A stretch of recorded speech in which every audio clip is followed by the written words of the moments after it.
بسم اللہ الرحمن الرحیم۔ السلام علیکم۔ ابن العربی فاؤنڈیشن میں خوش آمدید۔ کتاب الاسراء کتاب کے حوالے سے ہم یہ ویڈیو بنا رہے ہیں۔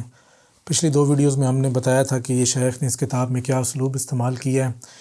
ابھی آپ کو اس ویڈیو میں یہ بھی پتہ چلے گا کہ اس کتاب کا ترجمہ جو ہے وہ کس طرح سے کیا گیا، کیسے الفاظ ہیں، کیا معنی ہیں، کیا گہرائیاں ہیں، کیا رمز ہیں، کیا مبہم مقامات ہیں، اور کیا ہی خوب مزیدار کی کتاب ہے۔ تو آج کا ہمارا عنوان ہے باب عقل اور اسراء کی تیاری۔ جب یہ شیخ کی روحانی معراج جب شروع ہو رہی ہے تو شروع ہونے سے پہلے جو تیاری کی جا رہی ہے وہ تیاری کیا ہے؟ سالک کہتا ہے پھر اس عین کی ذات مجھ سے محجوب ہوئی جب کہ اس کی صفات میرے ساتھ رہیں۔ تو اب یہ پچھلی ہم نے ویڈیو میں دیکھا تھا کہ ایک عین سے ملاقات ہوئی ہے، پھر اس نے وہ ایک حقیقت تک لے کے گئی ہے، لیکن اب شیخ کہہ رہے ہیں کہ جی ذات اس کی معجوب ہو گئی ہے، اس کی صفات میرے ساتھ ہیں۔ اور اب جو اسراء کی تیاری ہے تو وہ کس طرح سے ہے؟ الفاظ آپ سنیے۔ میں سو رہا تھا جب کہ میرے وجود کا راز جاگ رہا تھا کہ توفیق کا پیامبر میرے پاس آیا تاکہ مجھے سیدھی راہ کا پتہ بتلائے۔ اس کے ساتھ اخلاص کا براق تھا جس پر نجات کی نشست اور خلاص کی لگام تھی۔ اس نے میرے محل کی چھت کو کھولا، میرے وجود کو تار تار کیا، میرے سینے کو خنجر سکینہ سے چاک کیا، مجھے کہا اس عظیم رتبے کے حصول کی تیاری کر، یعنی کہ معراج کی تیاری کر۔ میرے قلب کو رومال میں نکالا تاکہ یہ تقلیب سے محفوظ رہے، پھر اسے تشت رضا میں بموافق حکم قضا ڈالا، اس سے شیطان کا حصہ الگ کیا، پھر اسے میرے بے شک میرے بندوں پر تیرا کوئی زور نہیں سے دھویا، پھر اسے توحید کی حکمتوں اور ایمان تفرید سے بھرا، اس کے لیے راست صفت خدام اور تائیدی مقرر ہوئے، پھر اس پر مہر ثوابیت سے مہر لگائی اور اسے بہترین جماعت سے ملایا،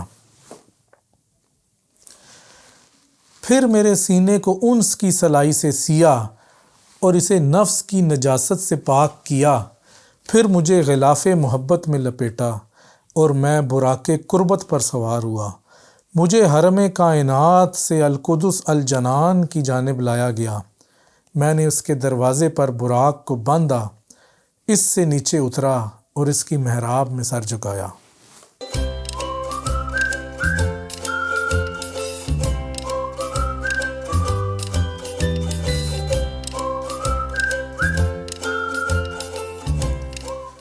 پھر مجھے ہوا میں ایسا پاک کیا کہ میرے کاندھے پر پڑی ہوا کی چادر، یعنی خواہش کی چادر گر پڑی، میرے سامنے شراب اور دودھ کو لایا گیا، لیکن میں نے خاتم الرسل کی اتباع میں دودھ پیا اور شراب کو اس لیے چھوڑ دیا کہ کہیں مدہوشی میں کوئی راز نہ آشکار ہو جائے اور میری اتباع کرنے والا گمراہی کا نہ شکار ہو جائے۔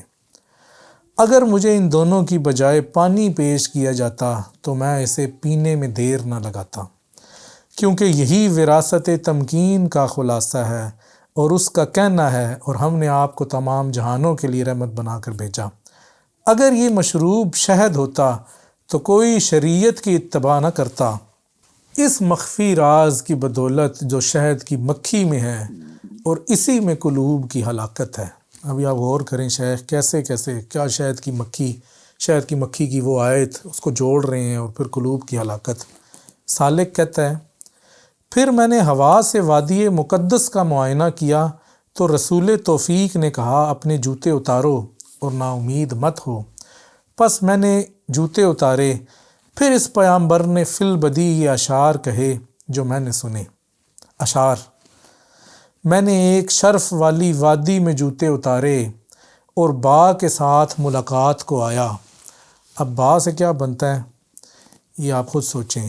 میں زال میں ایسا گم ہوا کہ سعاد کا مشاہدہ نہ رہا۔ اب زال سے کیا بنتا ہے، سعاد سے کیا بنتا ہے، خود سوچیں۔ سو نہ میری پیاس بجھی اور نہ میں سیر ہوا، اب نہ تو میں ہنستا ہوں اور نہ ہی اپنے زاد اور راہ پر آنسو بہاتا ہوں۔ جب وتر یعنی واحد کی ان نیت وادی مقدس میں ظاہر ہوتی ہے تو میری ان نیت زائل ہو جاتی ہے اور جفت کے بعد دوبارہ اس سے طاق ہو جاتا ہوں اور وہاں سائق اور ہادی نظر نہیں آتے۔ وہاں یہ انفراد اجتماع کی شکل اختیار کرتا ہے اور سائق ہادی سے جا ملتا ہے، اور میں اس شرف کے ساتھ عبد کی صورت میں لوٹتا ہوں کہ میرے اوقات مانند عید ہوتے ہیں، پھر میں علم سے انہیں مخاطب کرتا ہوں جو اس مقام میں حاضر یا اس سے انجان ہے۔ تو یہ رمزی اشعار ہیں۔ اس کے بعد اگلا عنوان ہے نفس مطمئنہ، جو کہ بحر مسجور ہے۔ سالک کہتا ہے، پھر میں رسول توفیق کے ساتھ ایک واضح راہ پر بلند ہوا۔ میں نے بحر مسجور کو دیکھا تو ہر مشکل آسان ہوئی۔ پھر اسی بحر محیط کی وسعت میں نے عالم بسیط کی کشتی کو چلتے دیکھا۔ میں نے اس کے حصول کا سوچا تو مجھے حکم ہوا، پہلے اس کے اجمال اور تفصیل کو جانو۔ یہ عارفین کی کشتی ہے اور اسی پر وارثین کی معراج ہے۔